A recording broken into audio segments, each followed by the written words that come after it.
Kwa kawaida nafikiri kwa hiki kinachozungumzwa, kwa sababu hatujaona viongozi kutoka hadharani kama mwanzo walikuwa wakiandika kwamba ni tutacheza. Sasa hizi ni watu mtaani mashabiki na kama wazee walivyosimama. Na hizi ili jambo linaweza kuwa siasa kweli kwamba wakashindwa kuleta timu uwanjani. Yaani mimi binafsi nitashangaa kama viongozi wa Yanga nao wataamua kushikilia kile ambacho wanachama wanakizungumza, kwa sababu mwanachama wa club au shabiki wa club ana majukumu yake ya msingi ndani ya club yake. Lakini swala la uendeshaji wa timu linatakiwa kuwa kwa viongozi ambao wamepewa dhamana na wanachama. Lakini ikitokea sintofahamu yoyote, viongozi ambao wako madarakani wanatakiwa, ambao wamechaguliwa na wanachama, wanatakiwa kuitisha mkutano mkuu wa dharura ili wajadiliane na wanachama wao kwa pamoja kwamba nini ambacho wanatakiwa kukifanya. Lakini mpaka sasa hatujasikia mkutano mkuu wa wanachama wa dharura ukiitishwa.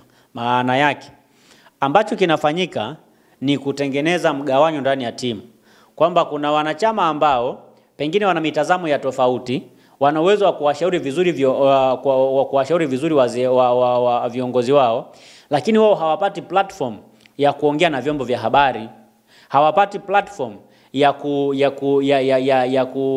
ya kushauri, kwa sababu mkutano mkuu haujaitishwa.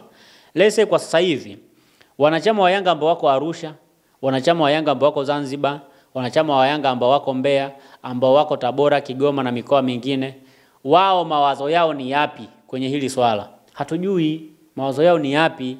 Manake tunaendelea kushikilia mawazo ya kina Mzee Msumi ambao tunaona siku zote wako Jangwani pale. Hatujasikia hata watu wa tawi labda la Ukonga huko Bunju wao wanasema nini. Tumesikia watu ambao mawazo ya wazee ambao wanashinda Jangwani ndio tumesikia mawazo yao. Sasa inawezekana wale wanapigania interest zao ndani ya timu, kwa sababu wanashinda pale. Manake inawezekana kuna visenti wanapata, ndio maana wanapata authority ya kutetea viongozi hata kwenye vitu vya hovyo. Manake ni kwamba kwa sasa hivi tusikie kwanza mitazamo wa wanachama wengine, na niwape tu tahadhari. Ili ni swala ambalo linaweza kuleta mpasuko mkubwa sana ndani ya Yanga. Ni swala ambalo linaweza kuleta mpasuko ambao unaweza kuwafanya hata kina GSM wakaondoka Yanga. Ni mpasuko ambao unaweza kusababisha hata wadhamini wengine wengi wakaondoka ndani ya Young Africans. Nitakwambia kwa nini. Kwanza, kama unakumbuka kwenye press ya wazee walisema hawataki logo ya klabu yao ihusishwe kwenye promotion yoyote kwenye mchezo wa dabi. Sasa ligi kuu iko chini ya Azam Media kama broadcaster wa ligi. Lakini wao tayari walishanunua haki za vilabu vyote kutumia logo zao na kila kitu kwenye mkataba ambao waliingia na TFF kwa niaba ya vilabu. Maana yake mpaka sasa Azam Media ana haki zote za kufanya promotion ya mchezo kutumia logo ya Yanga na logo ya Simba, kwa sababu anatoa pesa zake kwa sababu ya hizo logo ya hizo timu zote ambazo zinashiriki ligi kuu.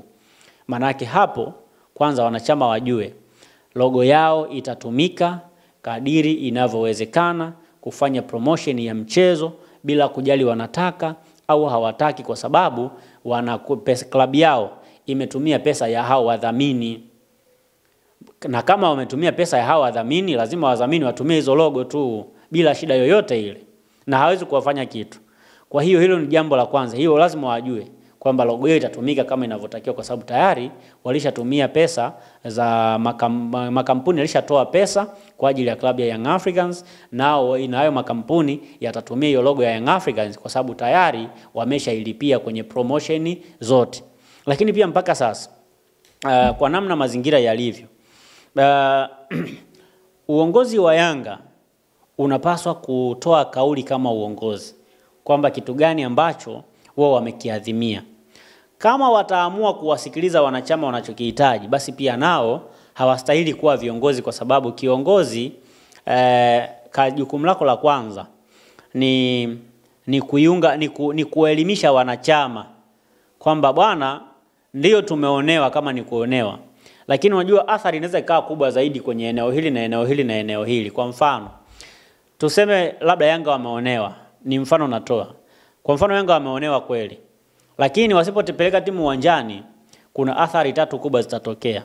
Kwanza, utapokwa alama 3 na utapokwa alama 15 kwenye msimamo. Hiyo ni athari kubwa sana.